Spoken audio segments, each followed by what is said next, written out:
Hello everyone, कैसे हैं आप लोग। दोस्तों एक बार फिर से स्वागत है आपके अपने प्यारे से चैनल PWT में।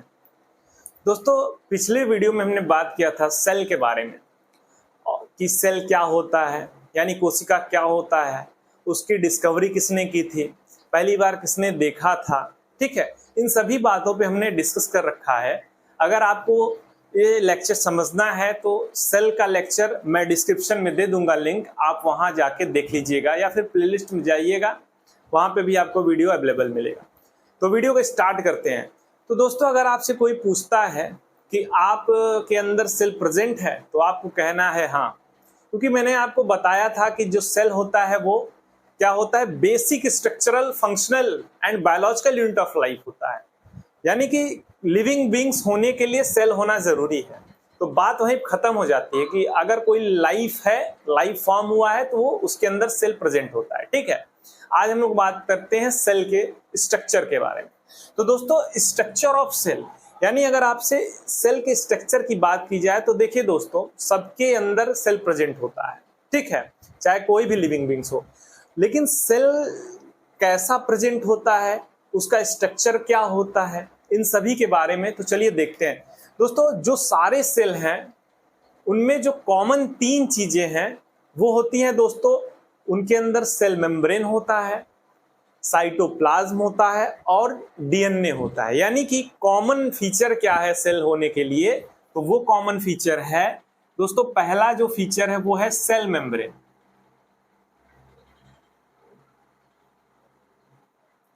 पहला जो कॉमन फीचर है सभी सेल में पाया जाता है वो है सेल मेम्ब्रेन। सेल मेम्ब्रेन क्या होता है, तो दोस्तों सेल मेम्ब्रेन क्या है, एक तरीके से बाउंड्री है, एक तरीके से क्या है, बाउंड्री है जो कि सेल को बाहर इन्वायरमेंट से और अंदर इन्वायरमेंट से अलग करता है। ठीक है, यानी सेल के अंदर के इन्वायरमेंट को सेल के बाहर के इन्वायरमेंट से अलग करता है। यानी कि आपने देखा होगा कि ये सेल है, तो सेल की हिस्ट्री हमने बताया था कि वाटर में इवॉल्व हुआ था। तो वाटर में जब सेल ओरिजिनेट हुआ था, लाइफ फॉर्म हुआ था, तो वाटर, सेल में भी वाटर है, एक तरीके से फ्लूइड मटेरियल है और वाटर भी है। तो दोस्तों वाटर में वाटर से अलग होना है तो इसके अंदर कुछ अलग प्रॉपर्टी होनी है, तो वो उसको यानी अंदर के मटेरियल को बाहर के एनवायरनमेंट से कौन अलग करता है, ये एक बाउंड्री है, ये ना, इसी को हम लोग कहते हैं सेल मेम्ब्रेन। यही है सेल मेम्ब्रेन। तो दोस्तों ये जो सेल मेम्ब्रेन है, ये इसका फंक्शन क्या है, इट सेपरेट्स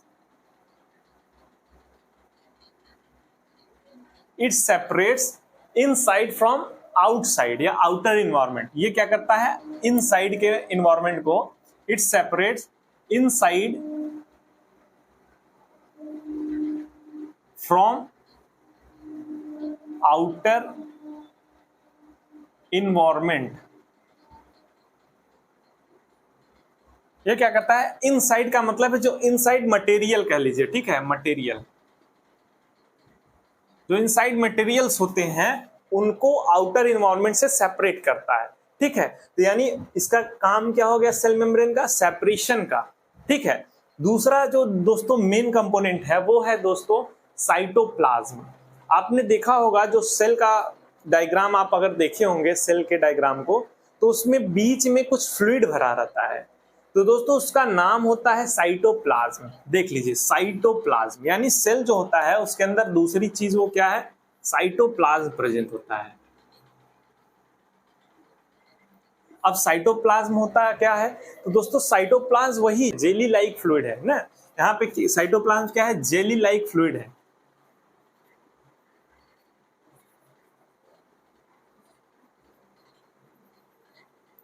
जो जेली लाइक फ्लूइड प्रेजेंट होता है, सब्सटेंस प्रेजेंट होता है दोस्तों, उसी को हम लोग कहते हैं साइटोप्लाज्म। इसी में इम्बेडेड रहता है, या फिर आप कहिए जो न्यूक्लियस इसी के अंदर प्रेजेंट होता है। अभी सेल ऑर्गेनेल्स आप देखेंगे इसी के अंदर प्रेजेंट होता है। तो पहला चीज जो हो गया, जो पहला बेसिक स्ट्रक्चर है जो सभी सेल में पाया जाता है वो दोस्तों है सेल मेम्ब्रेन पाया जाता है सेल में। सेल, सभी सेल में साइटोप्लाज्म पाया जाता है। और जो तीसरी चीज है दोस्तों वो होता है डीएनए। जो तीसरी चीज होती है जो कि सेल में पाया जाता है दोस्तों वो होता है डीएनए। और मैंने आपको बताया था कि डीएनए क्या होता है, यानी कि सेल का जेनेटिक मटेरियल, सेल का जेनेटिक मटेरियल। तो जो सेल का जेनेटिक मटेरियल है दोस्तों, उससे हम लोग डीएनए कहेंगे। यानी कि कोई भी सेल है, कोई भी सेल आप उठा के देख लीजिए, चाहे एनिमल्स का, चाहे इवन बैक्टीरिया का सेल, कोई भी माइक्रोस्कोपिक सेल हो चाहे मैक्रोस्कोपिक सेल हो, किसी भी सेल को अगर आप उठा के देखेंगे तो दोस्तों ये तीनों जो स्ट्रक्चर है वो सब में पाए जाएंगे। कौन कौन से structure? Cell membrane, cytoplasm and DNA. यानी कि सभी सेल इन तीनों चीजों से मिलकर बने होते हैं। ठीक है, तो आपको सेल के लिए अगर स्ट्रक्चर की बात होगी तो आपको बेझिझक बोल देना है कि उसमें सेल मेम्ब्रेन पाया जाता है, साइटोप्लाज्म पाया जाता है और डीएनए पाया जाता है। तो ये तीनों जो बातें होती हैं वो किसमें प्रेजेंट होती हैं दोस्तों? ये तीनों स्ट्रक्चर प्रेजेंट होती हैं सेल में। ऐसे ही स्ट्रक्चर ऑफ सेल बनता है। अब हम लोग आगे बढ़ते हुए कहेंगे कि जो सेल, यानी कि सेल में ये मान लीजिए ये सेल है, ये देखिए सेल मेम्ब्रेन हो गया, इसी में ऐसे ऐसे जो फ्लूइड टाइप प्रेजेंट है उसे हम लोग कहेंगे साइटोप्लाज्म। और दोस्तों उसी के अंदर क्या प्रेजेंट होता है? ये, ठीक है, डीएनए। उसका डीएनए क्रोमेटिन थ्रेड के फॉर्म में प्रेजेंट होता है। ठीक है, तो क्या कहलाएगा? डीएनए। ठीक है, तो दोस्तों डीएनए प्रेजेंट होता है उसका, किसका? सेल का। ठीक है, तो यहाँ पे हमें ये पता चल गया कि जो स्ट्रक्चर ऑफ सेल होता है उसमें सेल मेम्ब्रेन, साइटोप्लाज्म और डीएनए ये बेसिक होते हैं, ये सभी सेल में पाए जाते हैं। ठीक है, तो आज हमने जाना कि जो सेल होता है उसमें कौन से ऐसे 3 स्ट्रक्चर हैं जो कि सभी सेल में पाए जाते हैं। तो उनका नाम हमें क्या कहना है? Cell membrane, cytoplasm and DNA. तो दोस्तों ये तीनों जो स्ट्रक्चर हैं वो सेल के अंदर प्रेजेंट रहेगा और वो सेल का फॉर्मेशन करेगा। तो दोस्तों आगे बढ़ें तो हमें ये पता चलेगा कि सेल के अंदर छोटे छोटे ऑर्गेनेल्स प्रेजेंट होते हैं। यानी सेल के छोटे लिटिल ऑर्गन, जिसे हम लोग, देखिए सेल के अंदर अगर आप और जब जानेंगे तो दोस्तों देखिए सेल में वो तीन स्ट्रक्चर को छोड़ करके दोस्तों और भी चीजें पाई जाती हैं, जैसे उसे हम लोग कहते हैं सेल ऑर्गेनेल्स। दोस्तों उनका नाम है सेल ऑर्गेनेल्स। सेल ऑर्गेनेल्स दोस्तों, जो सेल ऑर्गेनेल्स होता है, सेल ऑर्गेनेल्स होता है वो क्या होता है? सेल में छोटे छोटे ऑर्गन पाए जाते हैं। सेल में सेल ऑर्गेनेल्स, ऑर्गेनेल्स का मतलब होता है लिटिल ऑर्गन, लिटिल ऑर्गन्स।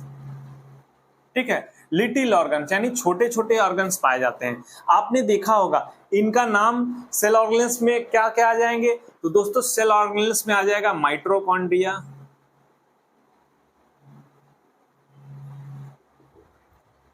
ठीक है, सेल ऑर्गेनेल्स में माइटोकॉन्ड्रिया आ जाएगा, और क्या आ जाएगा? लाइसोसोम आ जाएगा,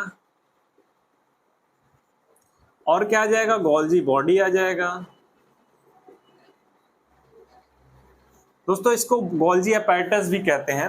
तो गोल्जी बॉडी आ जाएगा, लिटिल ऑर्गन, सेल ऑर्गेनेल्स का मतलब लिटिल ऑर्गन्स। ठीक है, तो सेल के अंदर छोटे छोटे और कंपोनेंट मिलते हैं, उन्हें हम लोग ऑर्गेनेल्स कहते हैं। क्योंकि सेल के अंदर पाए जाते हैं इसलिए उन्हें सेल ऑर्गेनेल्स कहते हैं। तो दोस्तों ये हो गया माइटोकॉन्ड्रिया, लाइसोसोम, गोल्जी बॉडी, और क्या होता है? राइबोसोम होता है दोस्तों, राइबोसोम। दोस्तों आप एक बात जरूर नोटिस करिए, जो राइबोसोम का कैरेक्टर होता है कि वो 2 प्रकार के सेल होते हैं न्यूक्लियस के बेसिस पे, जिसे हम लोग कहते हैं यूकैरियोट्स और प्रोकैरियोट्स।